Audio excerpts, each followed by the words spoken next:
네, 여러분 반갑습니다. 이 시간에는 세간에 이렇게 나오는 이야기들 중에서 일목균형표 이론의 본디모스가 좀 많이 다른 그런 이야기들, 혹은 뭐 오해들, 이런 것에 대해서 한번 언급을 하려고 합니다.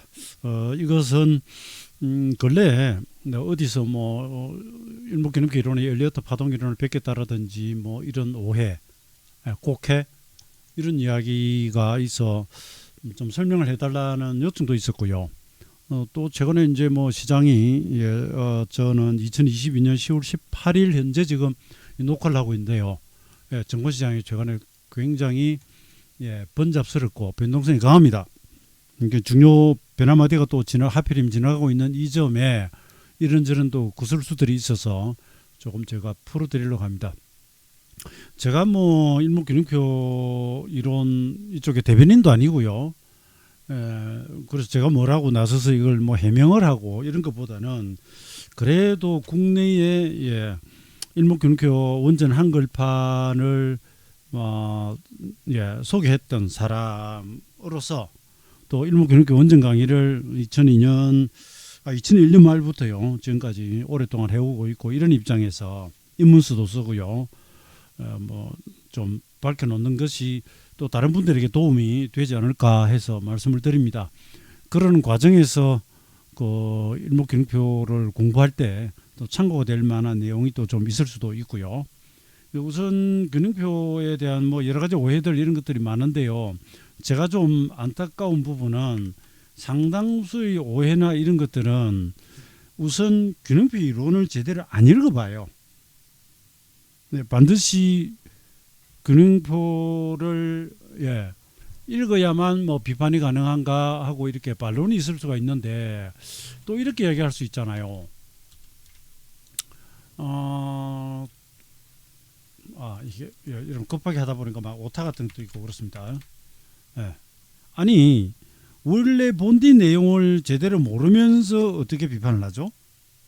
여러분 그렇지 않습니까? 그러니까 실체를 보고 난 다음에 그것을 바탕으로 해서 이것은 뭐 옳다 그러다 도움이 된다 안 된다 이렇게 돼야죠. 애초에 그 내용을 잘 모르면서 어떻게 비판이 되죠? 저는 생각이 좀 다릅니다. 그래서 많은 부분에서의 오류들이 보면 일목균형표 원전 한글판이 지금 나와 있잖아요. 제가 책 장사하는 게 아닙니다. 이 내용을 보기만 해도 다 해소될 수 있는 문제들을 본인들은 보지 않고 그냥 뭐 뇌망상 내지는 뇌피셜이라고까지도 이야기를 하죠. 그렇게 합니다. 자, 우선 이게 일목균형표 이론이 엘리어트 파동 이론을 뺏겼다 혹은 뭐 같다 유사하다 뭐 이런 이야기들이 나오는데, 이거 결론부터 말씀드리면 전혀 다릅니다. 전혀 다릅니다. 이건 제가 장담할 수 있습니다. 비슷한 부분이 거의 없습니다. 근데 저도 그렇고요. 이제 시장을 분석하거나 설명하거나 시황을 할 때 엘리어트 파동 이론 자체도 유용성이 있죠. 또 맞을 때는 잘 맞고 충분히 도움이 될 수 있는 이론이죠. 그래서 이 부분을 가져와서 쓰는 거죠. 그러니까 일목균형표 이론을 하되 엘리어트 파동 이론도 쓰고, 그 외에 우리가 이제 보조 지표들이 있지 않습니까? 예를 들어서 볼린저 밴드로든지 엔벨로프라든지 홈 RSI라든지 뭐 이런 걸 저희들이 즐겨 섞어서 씁니다. 이른바 시너지 효과를 얻기 위해서. 그런데 그런 경우를 보고 이야기를 하는지는 모르겠습니다만은 이건 전혀 달라요. 그 다음에 이제 균형표 시간을 고정적이다는 이 부분은 뒷부분에 설명을 드리겠고요. 우선 엘리어트 파동 이론과의 오해를 좀 풀어드리기 위해서 제가 설명을 좀 드리면, 지금 캡쳤던 것은 제가 이제 엘리어트 파동 이론과 관련한 책이 아예 랄프 넬슨이 쓴, 엘리어트가 쓴, 넬슨이 아니라 랄프 넬슨 엘리어트가 쓴 원서 한글판이 있고요. 그 다음에 콜린스하고 이 책이 한번 봅시다. AJ 프로스트하고 로버트 R 프렉트 주니어 뭐 이렇게 공주로 나온 책, 이 책 유명합니다. 1987년에 나왔습니다. 이 책 가지고 있고요. 그 다음에 국내에는 뭐 김중근 씨나 이학봉 씨나 또 누구나 이런 한 5권 정도 엘리어트 파동 이론과 관련한 책이 있고요. 저는 뭐 그걸 다 읽고 종종 사용을 하는 편인데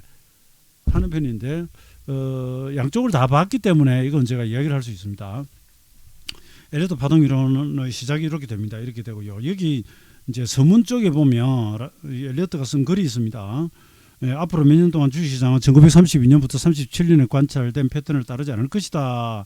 등등등 해가지고 38년 이렇게 딱 적어놨습니다.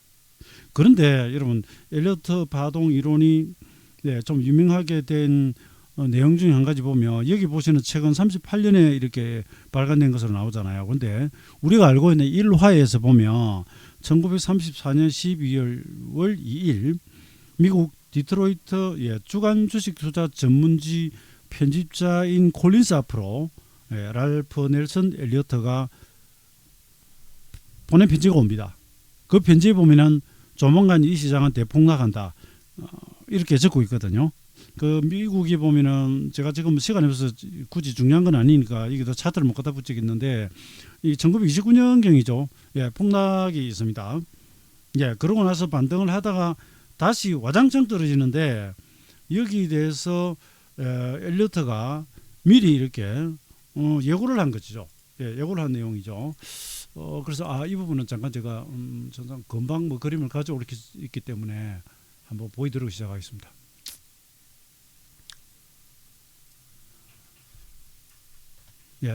미국의 이게 초장기 차트입니다. 초장기 차트고요. 이걸 제가 쭉 가져올게요. 여기 보면 1930년이라고 이거 저 화면에는 안 나오네요. 여러분 이 세로줄 있죠? 제가 지나가는 세로줄이 1930년대이고요. 이렇게 확대를 해보면 이게 1929년 이렇게 대공황 오면서 박살나는 386에서 40까지 떨어져 버립니다. 386이 40까지 떨어집니다. 그리고 요 밑에 지금 조금 가려졌는데요. 여기가 이제 40년이고요. 40년이고요. 떨어졌다가 여기서 다시 크게 급락을 하죠. 그러고 나서 이렇게 이제 올라갑니다. 그러니까 지금 편지가 왔을 때는 아마 이 하락인지 잘 모르겠습니다. 제가. 그러니까 이게 유명하게 된 이유 중에 하나겠죠. 유명하게 되기 전에 이제 일단 세상에 처음으로 모습을 드러내는 것이 바로 이 건입니다. 이 건. 그리고요. 블랙먼데이가 1987년 이때는 그 이제 프로그램 매도 성격으로 해가지고 매도가 매도를 부르면서 폭락이 옵니다. 이거 제가 잠깐 보여드리면서 갈게요. 거기가 아마 제가 알기로는 여기입니다. 여기 이 급락입니다. 여기 제가 지금 여기 동그라미 마우스를 움직이고 있는데 이 부분입니다. 이 부분. 이걸 또 어떻게 하느냐? 프레이트라고 하는 사람이 예언을 했습니다. 이 87년도의 급락은. 근데 이 프레이트가 누구냐면 엘리어트 파동 이론을 가지고 시장을 분석하는 사람이에요. 그래서 이게 이제 엘리어트 파동 이론의 성과가 이름이 높여지는 계기가 되거든요. 근데 자 여기서 보세요. 34년하고 이 부분이 좀 재밌는 부분이 한 가지 있단 말입니다. 그 뭐냐면 일목균형표 이론은 일목산인이 30대 중반 1898년생입니다. 이분이 32년부터 36년까지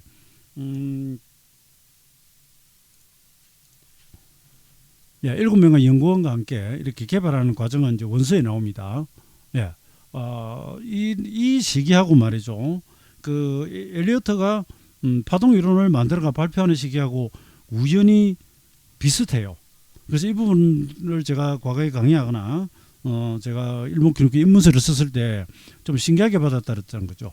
그 엘리어트 파동 이론도 뭔가 자연의 법칙, 자연의 질서에서 뽑아내서 한번 해보려고 했고, 그다음에 일목균형표 이론도 보면 그 이 시장 이전의 우주 삼라만상의 움직임에서 시간론을 뽑아내고 하는 이런 부분들이 있습니다. 발상이 동서양에서 각각 접근하는 방법도 다르고 나온 결과물도 다르지만 아이디어는 어찌 보면 좀 비슷한 부분이 좀 있어요.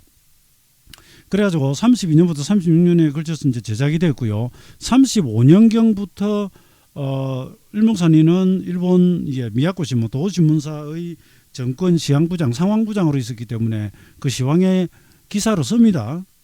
35년부터. 그러면 좀 전에 말씀드렸던 엘리어트가 급락을 마치던 34년하고 좀 비슷하죠. 그죠?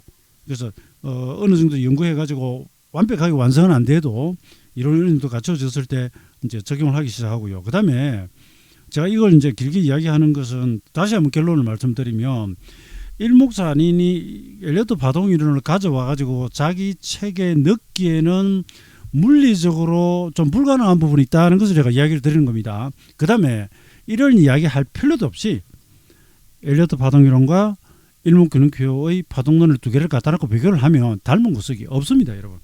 없어요. 그런데 저는 또 이런 식으로 근원적으로 접근해가 또 이야기를 한번 해봅니다. 태생에서부터. 그래서 일목산인은 이때 이제 이론을 완성을 했고요. 1969년에 칠순이 넘어가지고 세상에 이제 이론을 좀 발표를 해달라 이런 부탁에 책을 씁니다. 그런데 파동론이나 시간론은 어디에 나오냐면 71년에 발간된 일목균형표 제2권 완결편에 나와요. 그러면 여러분 여기서 우리가 한번 되짚어 봅시다. 이 파동론이 36년에 완성이 된지 69, 70년에 완성이 된지는 현재로서는 알 길은 없습니다. 그러나 적어도 증거, 책을 통해서 접할 수 있는 파동론은 70년부터 원고를 쓰기 시작한 69년, 71년에 여기 나온단 말이에요. 그러면 이 시기에 엘리어트 파동 이론이 일본에 이미 번역이 되어서 나와 있었어야 되죠. 근데 과연 양주동 박사의 글을 보면 예전 고등학교 인문 국어 교과서에 보면 그 몇 어찌 기하하 그러면서 그죠? 안광이 지배를 철하고 이런 그 양주동 박사의 독서 사명에 대한 글이 나오거든요. 그때 보면 우리 신문이나 이런 그 학문은 대체로 이제 일본을 통해서 들어오죠. 철학이라든지 기하학이라든지 이런 것들 이름을 붙이기를 민주주의라든지 이런 것들은 다 일본식으로 한자 명명대가 들어옵니다. 그런데 70년도 이 시기에 엘리어트 파동 이론이 일본에 미국과 그런 교류를 통해서 나와 있었을까요? 그런데 여기서 재밌는 글이 또 하나 나옵니다. 이 뒤쪽으로 갔다가 제가 하고 있습니다.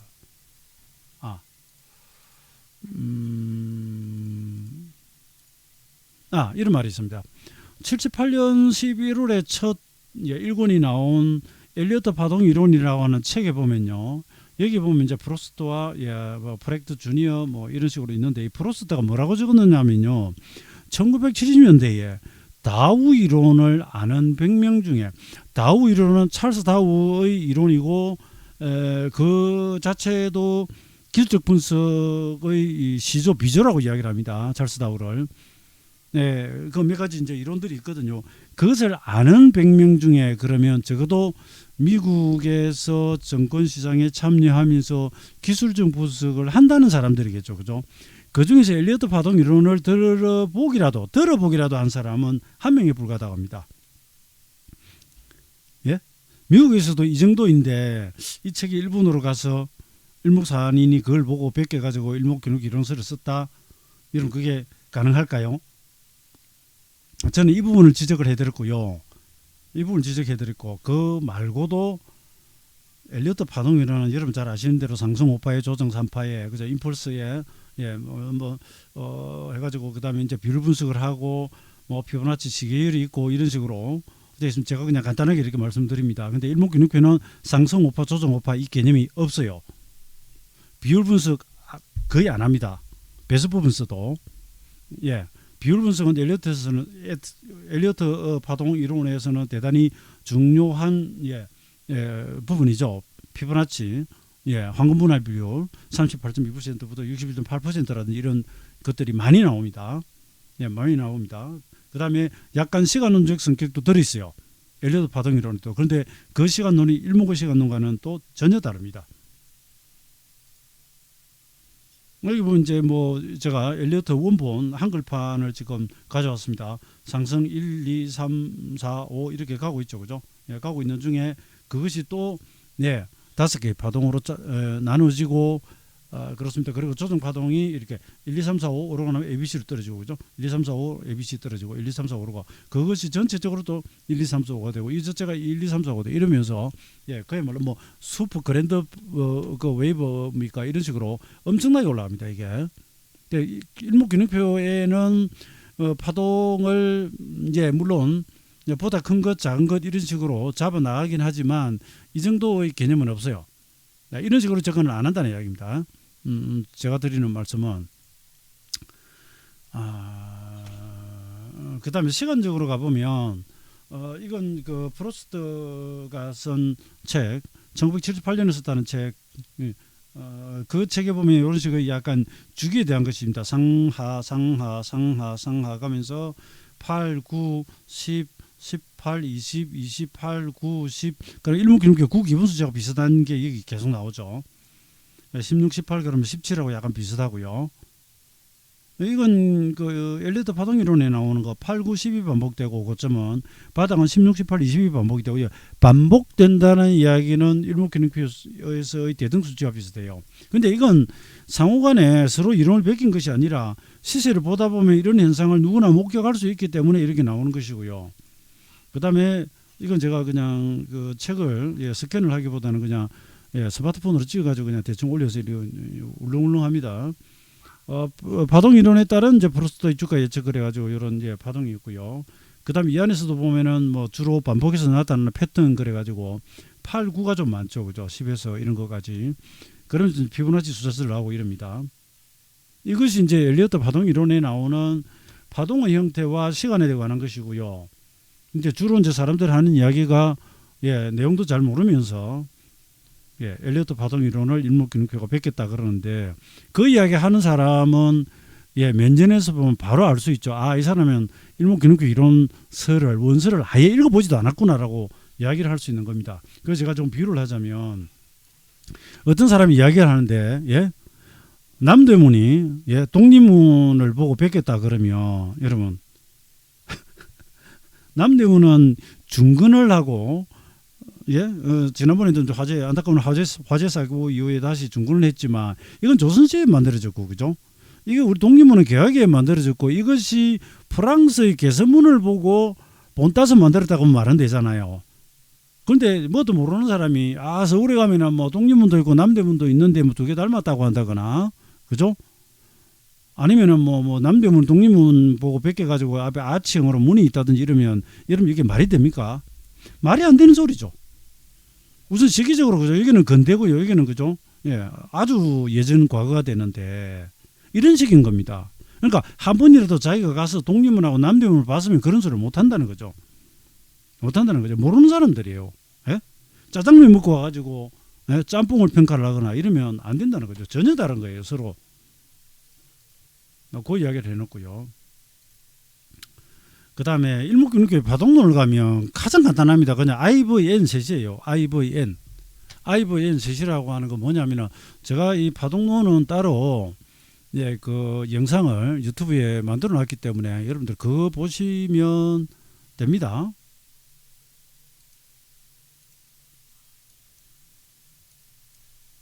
IVN인데 I는 이제 영문의 I 한 개의 파동입니다. 오르거나 내리거나 V는 내렸다 올라가거나 올랐다 내려가거나 그 파동이고 N은 그냥 상승 N 하락 N 3파동 이게 기본이에요.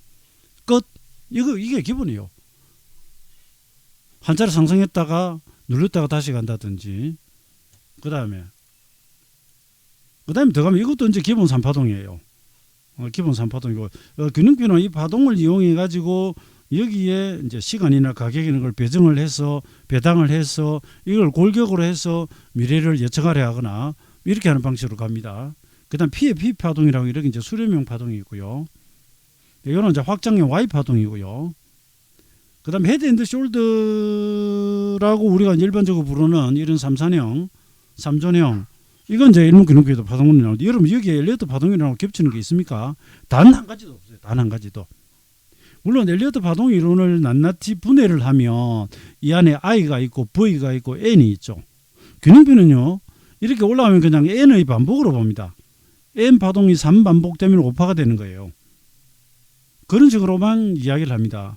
그리고 물론 5파 정도부터는 상토나 바닥을 칠 가능성이 있고 그 다음에 특히나 한 9파 정도 가면 그것이 또 정점이 될 가능성이 크고 이런 식으로 접근하지 엘리어트 방식으로 그렇게 하자면 뭐 예를 들어서 엘리어트 파동 이론에서 5분 파동은 1분 파동과 같거나 1분 파동 혹은 1에서 3분 파동이 61.8%를 가거나 이런 식으로 그죠? 여러 가지 비율법이나 이런 걸 가지고 이제 상토를 예측하려고 하죠. 근데 일목은 그런 방식을 쓰지 않는단 말입니다. 그러니까 서로 상호 전혀 다르니까 누가 일목균형교 이론이 파동론을 뭐 베꼈다거나 비슷하다 그러면은 택도 없는 소리다라고 하면 됩니다. 그다음에 이번에 제가 2022년 10월 18일 화요일 날 녹화를 하고 있습니다. 미국 이건 여기 보여드리면서 하시고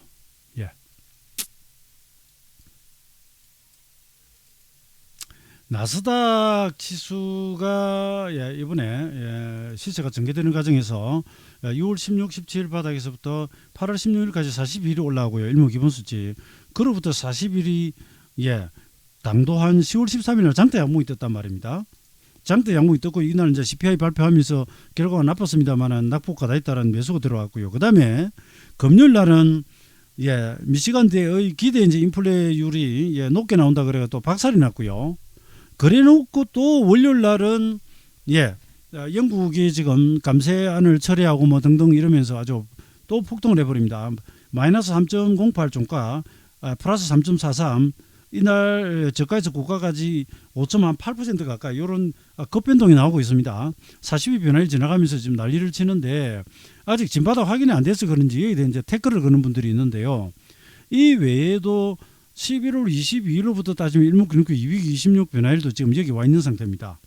그런데 제가 늘 말씀드리고요. 이런 걸 이야기할 때도 토를 달고 했듯이 변화일이라고 하여 무조건 반전한다는 건 없습니다. 확률이 높다는 거죠. 기왕이면 그 자리에서 뭐 가격으로 치면 가다가 저항을 받거나 이런 경우처럼 여기서 뒤집어질 확률이 높다는 것이 그것을 확정적으로 이야기를 하지를 않습니다. 이거 하나는 이제 분명히 짚어드리고요. 그 다음에 이제 일목산인의 그 시간론을 보고 이 시세에다가 시간을 맞추려고 하는 것이 오만하다는 표현까지 나왔어요. 제가 이런 거에 일일이 대응할 필요가 없는데 너무나 오해를 하고 있으니까 그 오해를 푸는 김에 여러분도 균형표를 가지고 이용할 때 이것이 또 도움이 될 수도 있겠다 싶어서 설명을 드리는데 일목산인의 시간이 고정적이라든지 아니면 오만하다는 이야기는 이 역시 일목균형교 원전을 그냥 아예 안 읽어본 겁니다. 왜 그런 거 하니? 일목산인 이분의 스타일이 여러분 제가 일목산인 막 칭송하는 것 같지만 그냥 있는 그대로 이야기하는 거예요. 시세 앞에서 하나씩 겸손함을 요구를 하는 사람이에요. 시장은 시세는 도의경제와 같다고 하고 그죠? 그러면서 여기 나오는 게 이런 기절이 나옵니다.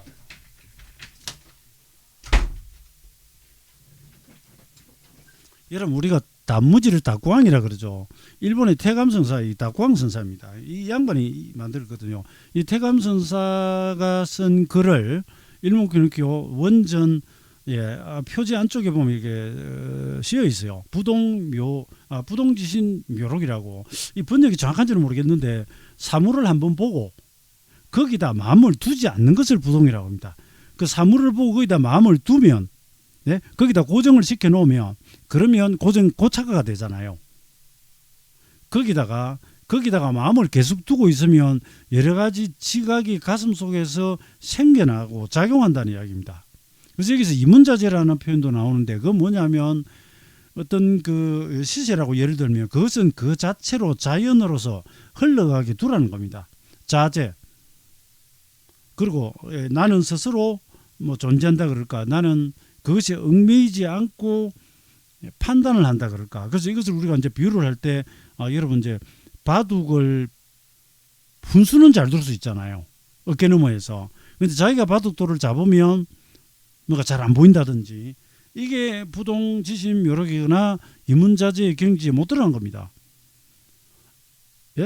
부동지신 하라고 그러는데 뭐가 고착화가 되고 고정화가 됩니까? 말이 안 되는 거죠. 그 다음에 일목산인의 시간론과 관련해 가지고 그 필연성을 발견하는데 너무 어려웠다. 50년에 걸쳐서 연구를 해봐도 힘들고 가시밭길이고 50년을 연구를 했는데 이 책을 7순위 되어서 썼잖아요.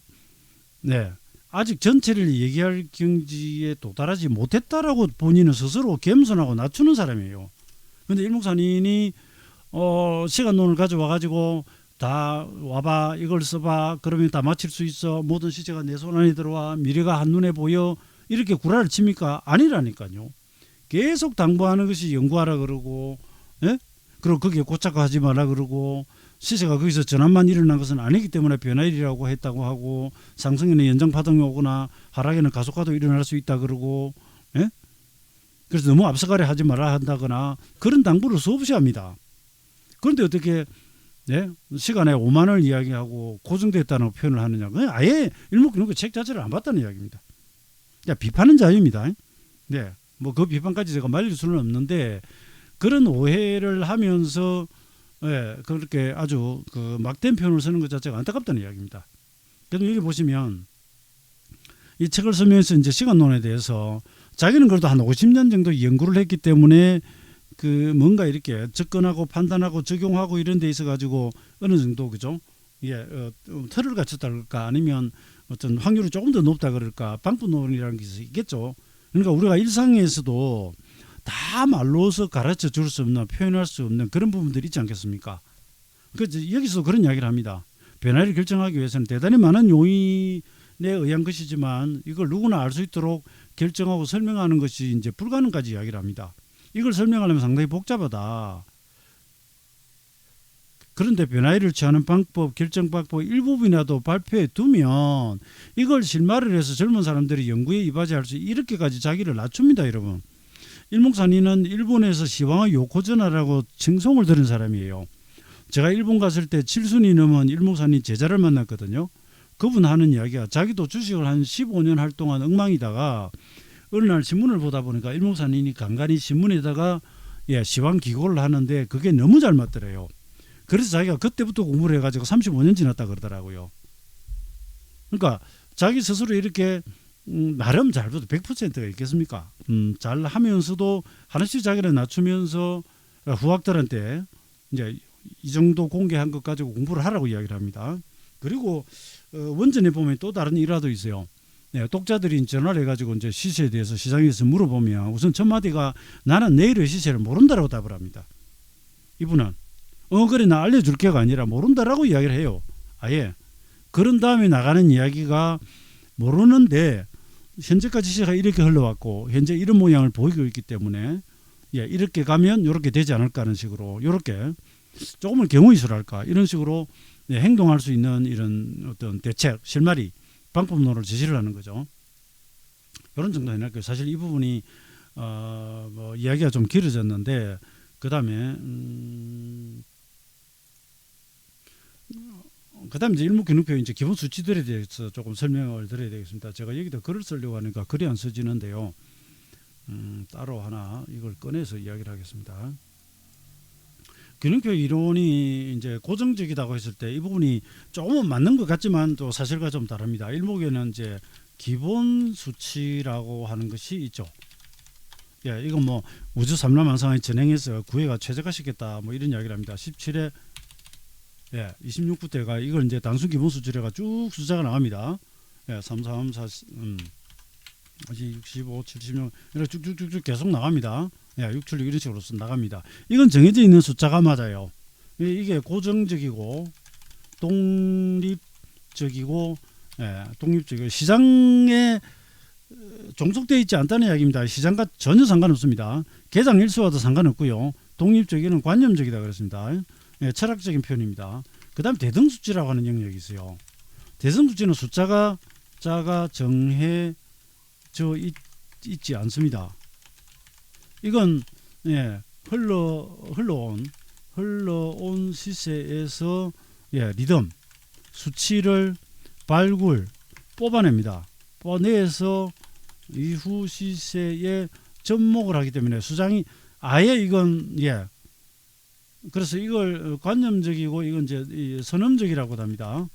여기서 선험적이고 독립적이라는 이야기는 시장과 상관없이 뽑아냈다는 이야기예요. 그런데 대등수치는 후험적이라고 합니다. 후험적입니다. 경험에 의해서 뽑아냅니다. 고정적이지 않고요.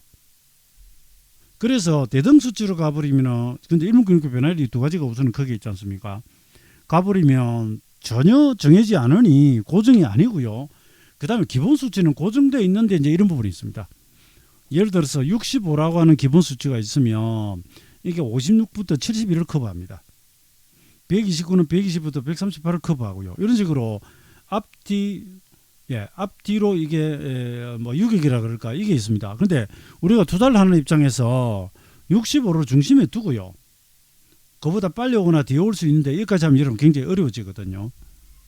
왜냐하면 그냥 단순히 생각해서 하셨을 때 아니 뭐 65일 만에 돌아가면 돌아가지 뭐 56일 만에 돌아갈 수도 있고 57일, 58일 뭐 이렇게 쭉 줄을 서놓고 72일까지 그 안에 하나라도 뭐 덜컥 걸리면 돌아간다 그러면 여러분 투자가 됩니까?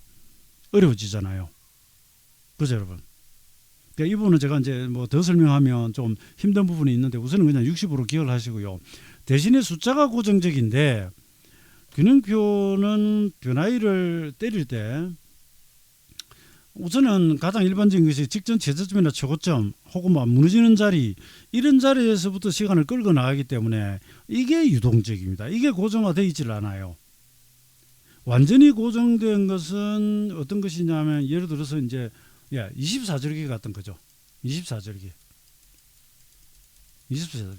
음력은 이제 내년에 윤달 들죠. 1년이 360일이고 그죠. 달의 상망에 붙였으니까 그러면 이게 약 5일 정도 차이가 나잖아요.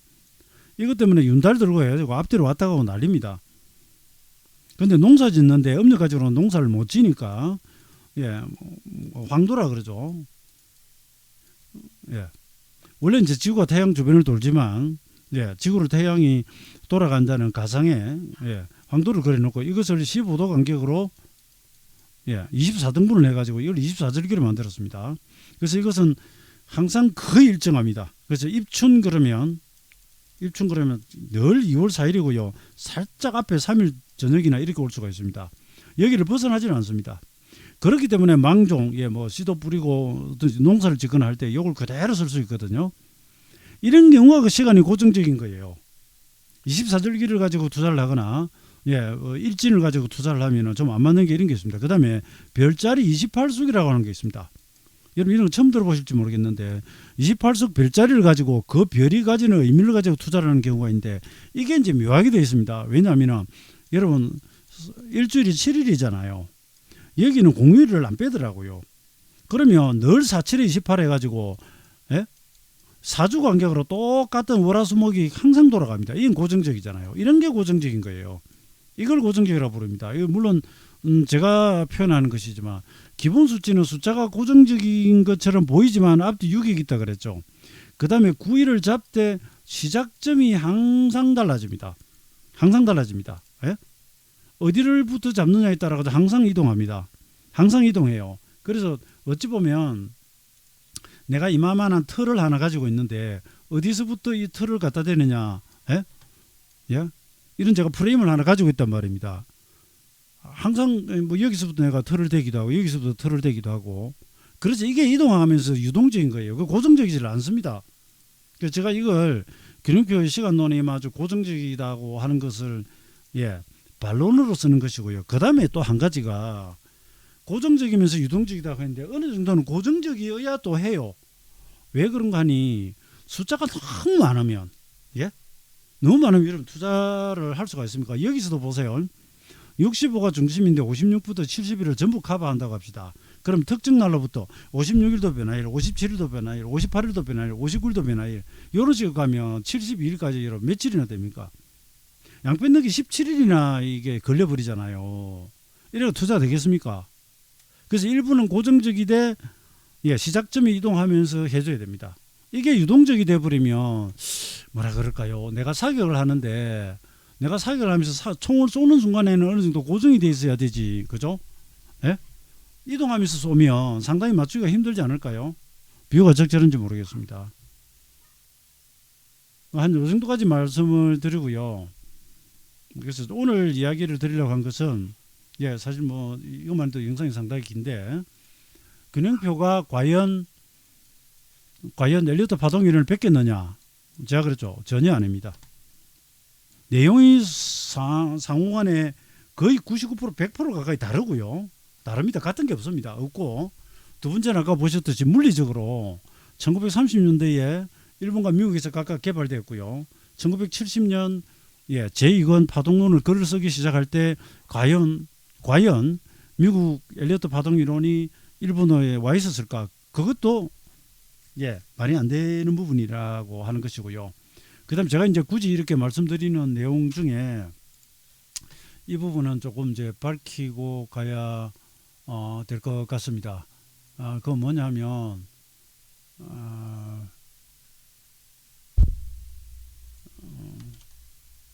예, 제가 그 일목산인 2세가 일목균형교 원전 재발간을 하면서 쓴 글이 있습니다. 예, 글이 있는데 이걸 천상 조금 여러분께 소개를 좀 드리려고 합니다. 지금 중요한 이야기는 일단 다 했습니다. 다 했고요.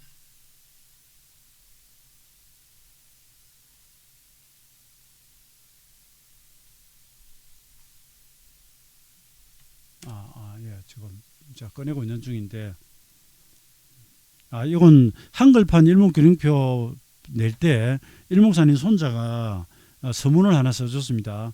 그러면서 보면 저 이름이 나옵니다.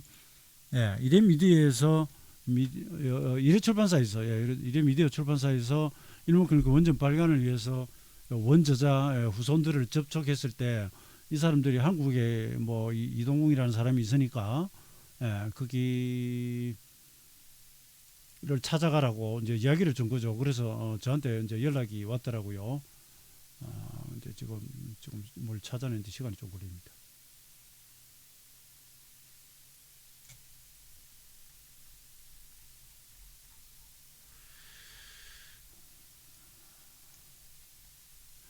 제가 그 일목산인 자손이 쓴 글을 지금 찾아내는데 빨리 못 찾겠네요. 이건 갑자기 예정이 없이 제가 그 이야기를 꺼내가지고 1권 조금 지루하시더라도 조금만 참으십시오. 예, 바로 번역 주석집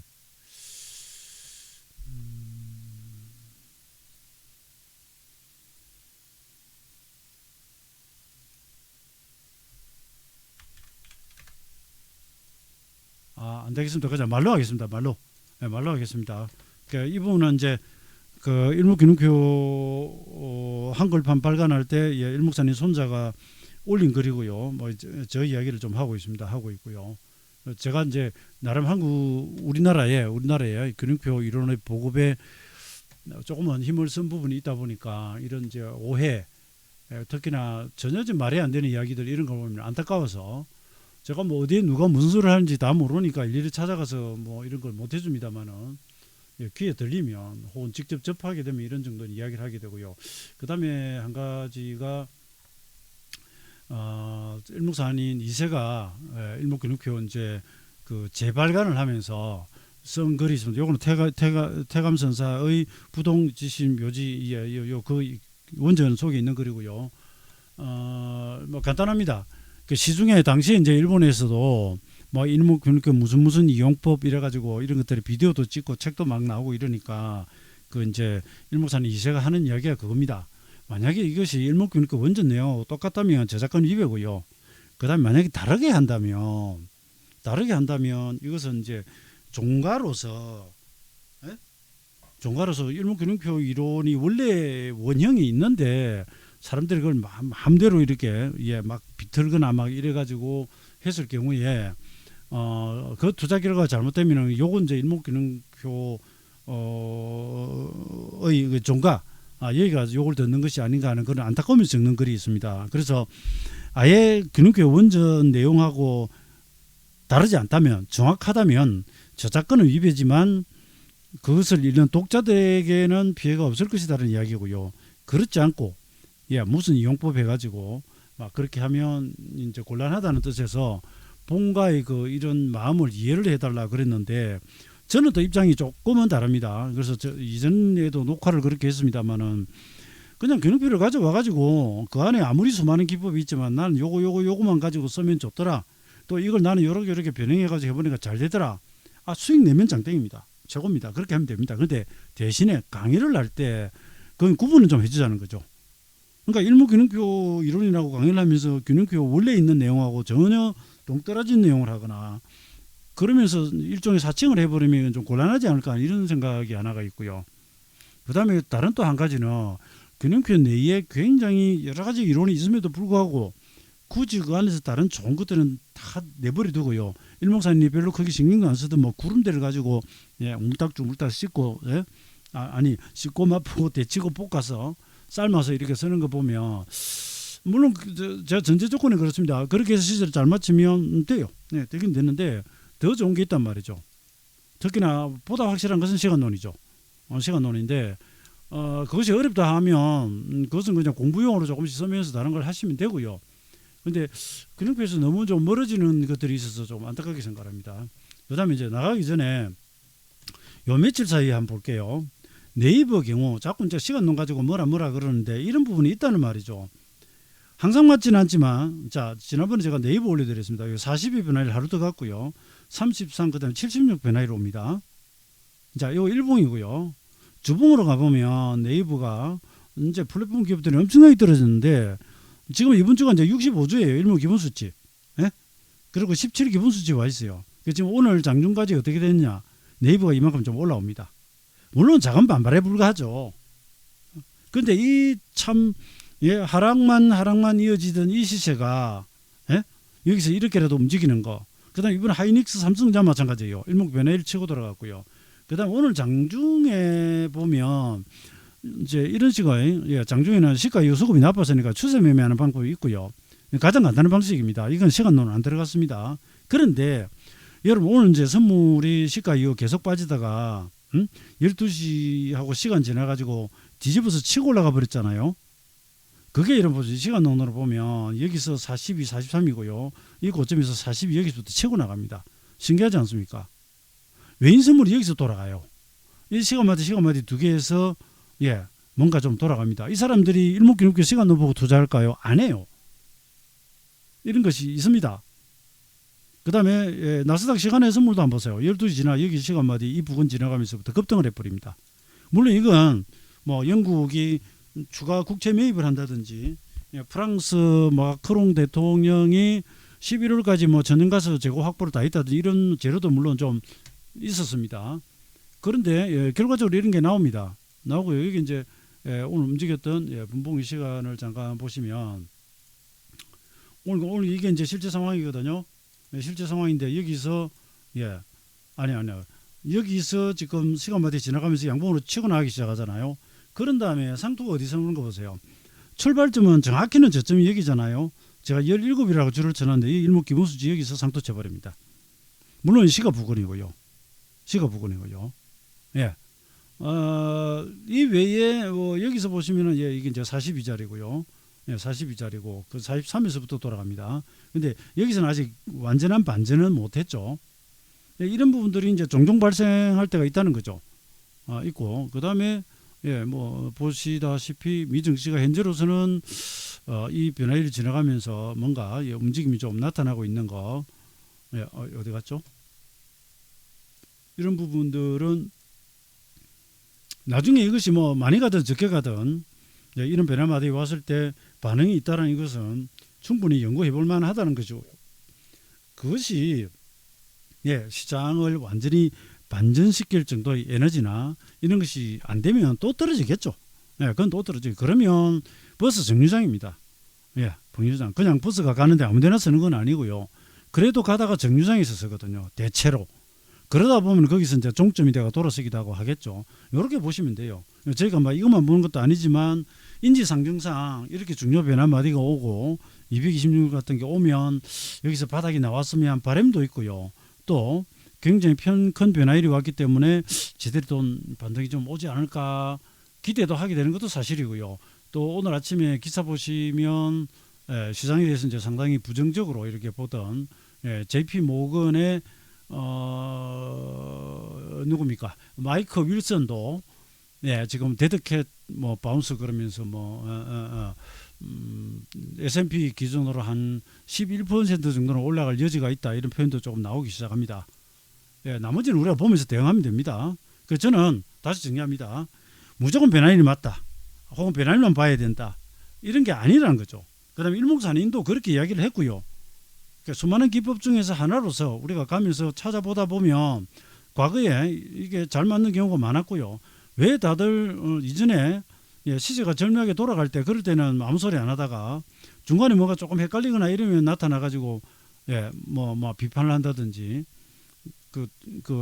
사실에서 크게 어긋나는 그런 이야기를 한다든지 이게 왜 그런지 모르겠습니다.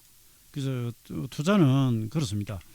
너무 비관적으로만 보면 그 리스크 관리 차원에서는 물론 그게 또 도움이 되기도 합니다만은 그럼 투자에 성공하기가 조금 힘든 이런 부분이 있고요.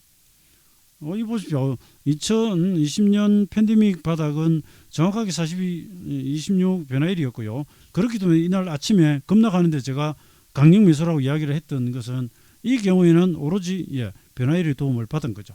이렇게 점나게 맞을 때는 왜 말들이 없다가 그런가 모르겠습니다. 이거 영상도 사실은 또 좀 길어졌는데 아무튼 약 좋다고 남용 말고 약 모르고 오용 마시라. 그 다음에 균형표가 되건 뭐가 되든 비판을 하거나 평론을 하거나 비난을 하려고 하면 일단 팩트를 근거로 해야 됩니다. 독립문 가져와가지고 남대문 이야기하면 안 되고요.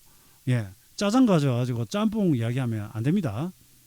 정확한 내용을 알고 이야기를 하면 되고요. 그 다음에 상당수의 오해는 그 실체, 그 원전, 책 아니면은 그 이론의 최초의 제안 만든 사람, 그 사람의 육성이나 설명이나 육필 원고를 보면 많은 부분이 해소가 됩니다.